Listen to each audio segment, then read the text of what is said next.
자, 초등 친구들 안녕하세요. 자, 오늘 성경 읽기 또 같이 시작하게 되었습니다. 오늘 며칠이죠? 오늘 2월 19일입니다. 2월달 얼마 안 남았는데요. 이제 2월 딱 한 주가 남았어요. 이제 한 주 남았으니까 우리 또 남은 기간 또 열심히 또 잘 마무리하면 좋겠습니다. 자, 이제 우리가 고린도 후서로 어제 넘어갔죠? 이제 고린도 후서 이제 3, 4, 5장을 같이 읽도록 하겠습니다. 자, 여러분. 지금까지 또 여러 친구들이 또 같이 잘 참여해주고 원래 본방송 시간에 함께 해주는 친구들도 있고 또 혹은 녹화 방송에 녹화된 영상을 보면서 성경 읽는 친구들도 있을 텐데요. 친구들 모두 이제 얼마 남지 않았으니까 잘 마무리하면 좋을 것 같아요. 자, 그러면 우리 이제 성경 읽기 시작하도록 하겠습니다. 네, 자, 고린도 후서 3장을 펴세요. 자, 고린도 후서 3장을 제가 일단 화면을 띄워줄 텐데 여러분 성경책을 가지고 있는 친구들은 가급적이면 성경책으로 같이 읽으면 좋겠고요. 자, 그러면 우리 시작하도록 하겠습니다. 자, 3장 제가 처음 부분 읽고 그 다음에 또 다시 설명해주고 하면서 진행하도록 할게요. 자, 1절입니다. 우리가 다시 자천하기를 시작하겠느냐? 우리가 어찌 어떤 사람처럼 추천서를 너희에게 붙이거나 혹은 너희에게 받거나 할 필요가 있느냐? 너희는 우리의 편지라 우리 마음에 썼고 무사람이 알고 읽는 바라. 너희는 우리로 말미암아 나타난 그리스도의 편지니 이는 먹으로 쓴 것이 아니요 오직 살아계신 하나님의 영으로 쓴 것이며 또 돌판에 쓴 것이 아니요 또 오직 육의 마음판에 쓴 것이라. 자, 우리가 이전 부분에서 봤던 것처럼 어제 봤던 것처럼요, 고린도 교회 교인들 중에는 사도 바울의 사도성을 의심하는 사람이 있었어요. 그러니까 아까 얘기했지만요, 당신은 예수님과 함께 있지도 않았고 예수님께 직접 배우지도 않았는데 어떻게 당신이 사도라는 말입니까? 라고 이렇게 바울에 대해서 의심하는 사람이 있었어요. 하지만 바울은 어떻게 이렇게 예수님을 믿게 됐는지 이야기했었죠. 이제 또 우리가 또 설교와 또 공과에서 또 배울 텐데요, 사도 바울은 원래 예수님을 믿는 사람을 핍박했던 사람이지만 예수님을 만나게 되고 그리고 거기서 예수님을 믿게 되고 그리고 또 복음을 전한 사람으로 그렇게 변하게 되었다는 것, 그것을 제가 지난 시간에 잠깐 이야기했는데요. 그렇기 때문에 사도 바울은 그 자신이 사도로서 이렇게 사역을 했다는 것을 해왔었어요.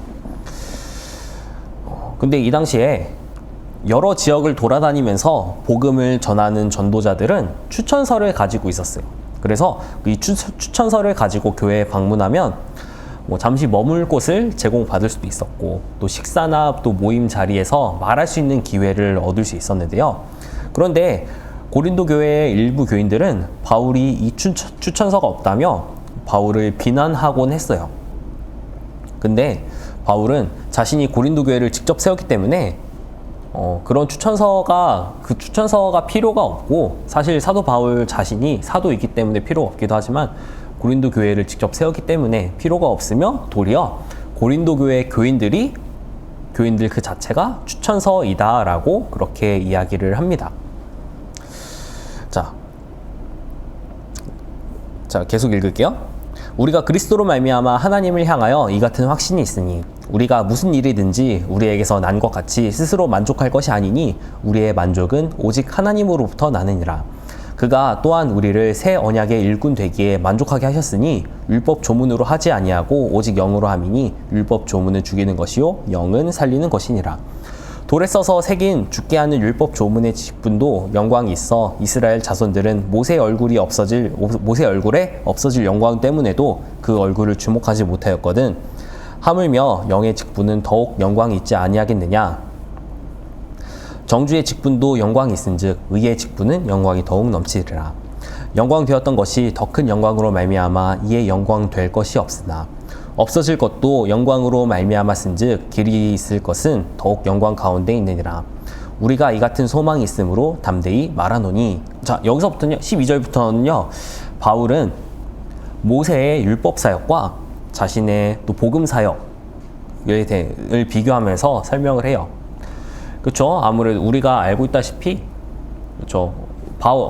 모세는 하나님으로부터 율법을 직접 받은 사람이고 또 그것을 이스라엘에게 전한 사람이기 때문에 모든 유대인들은 모세에 대한 존경심을 가지고 있었죠. 그런데 바울은 이제 복음 사역을 하고 있는 것을 또 모세의 그 사역에 빗대어서 설명을 하고 있습니다. 자, 이제 12절까지 읽었죠. 13절.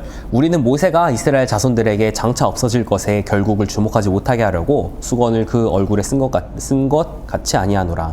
그러나 그들의 마음이 완고하여 오늘까지도 구약을 읽을 때에 그 수건이 벗겨지지 아니하고 있으니 그 수건은 그리스도 안에서 없어질 것이라.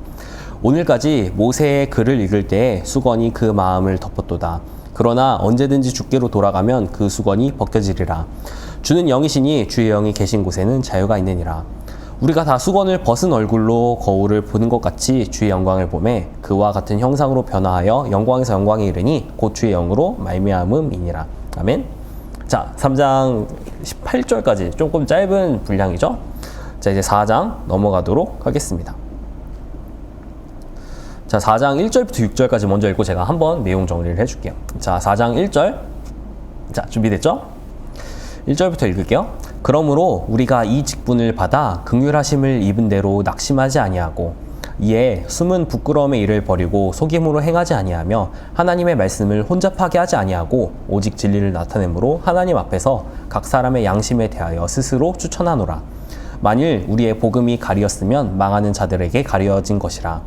그 중에 이 세상의 신이 믿지 아니하는 자들의 마음을 혼미케 하여 그리스도의 영광의 복음의 광채가 비치지 못하게 함이니 그리스도는 하나님의 형상이니라.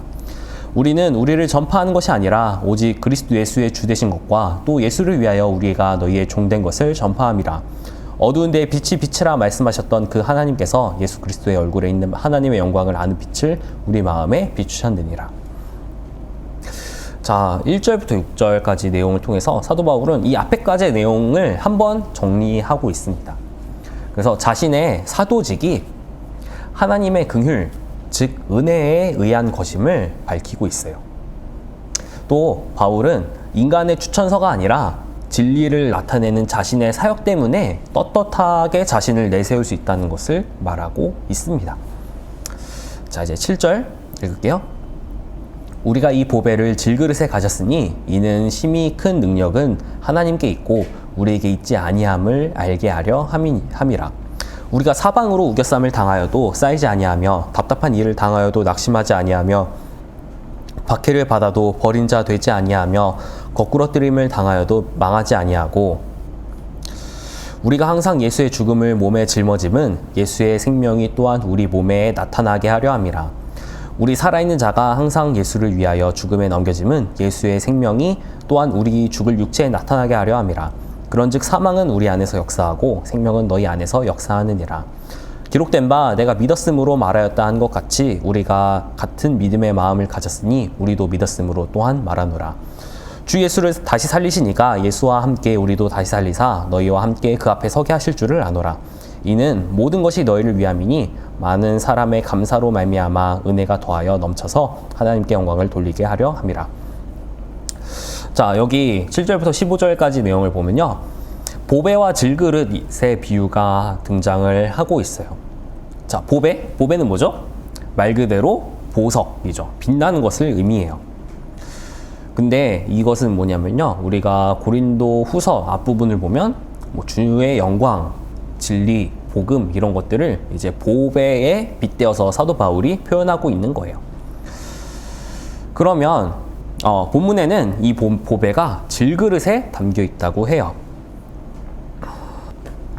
자, 그러면 질그릇은 뭘까요? 질그릇은 말 그대로 하면 흙으로 만든 굽지 않은 그릇이라는 그런 뜻인데요. 말 그대로면 이 질그릇은 성경 전체에서 여러 가지 의미로 사용되곤 했는데 이 본문에서는 사람의 육신적인 연약함과 한계를 말하는 거예요. 사람은 유한하고 또 무력하지만 진리는 영원하다라는 그런 의미죠. 우리의 능력은 우리에게 있는 것이 아니라 바로 궁극적으로 하나님께 있다라는 것을 말하고 있는 겁니다. 자, 16절 읽을게요. 그러므로 우리가 낙심하지 아니하노니 우리의 겉사람은 낡아지나 우리의 속사람은 날로 새로워지도다. 우리가 잠시 받는 환난에 경한 것이 지극히 크고 영원한 영광에 중한 것을 우리에게 이루게 함이니 우리가 주목하는 것은 보이는 것이 아니요 보이지 않는 것이니 보이는 것은 잠깐이요 보이지 않는 것은 영원함이라. 아멘. 자, 여기 보면요, 겉사람과 속사람에 대해서 말하고 있습니다. 겉사람과 속사람 하면 여러분 무슨 생각이 드세요? 사람의 육체, 그리고 사람의 영혼, 그렇게 생각하기 쉬운데요. 근데 너무 막 이분법적으로 볼 필요는 없고요. 이것은 한 인간의 두 가지 측면을 말하는 거예요. 고난을 당할 수밖에 없고 죽을 수밖에 없는 사람, 이것이 겉사람이고요. 하지만 동시에 그리스도 안에서 새롭게 된 사람, 이것을 속사람이라고 사도 바울은 말합니다. 우리는 영원한 것을 바라보는 사람이기 때문에 그렇기에 낙심하지 않을 수 있다라는 것을 말합니다. 자, 그래서 4장의 전체 내용은 사실 한 맥락으로 우리가 생각을 할 수 있을 것 같아요. 자, 이제 5장 읽도록 하겠습니다. 5장 이제 1절부터 10절 먼저 읽을게요. 만일 땅에 있는 우리의 장막집이 무너지면 하나님께서 지으신 집 곧 손으로 지은 것이 아니요 하늘에 있는 영원한 집이 우리에게 있는 줄 아느니라. 참으로 우리가 여기 있어 탄식하며 하늘로부터 오는 우리 처소로 덧입기를 간절히 사모하노라. 이렇게 입음은 우리가 벗은 자들로 발견되지 않으려 함이라. 참으로 이 장막에 있는 우리가 짐진 것 같이 탄식하는 것은 벗고자 함이 아니요 오히려 덧입고자 함이니 죽을 것이 생명의 삼킨 바 되게 하려 함이라. 곧 이것을 우리에게 이루게 하시고 보증으로 성령을 우리에게 주신 이는 하나님이시니라.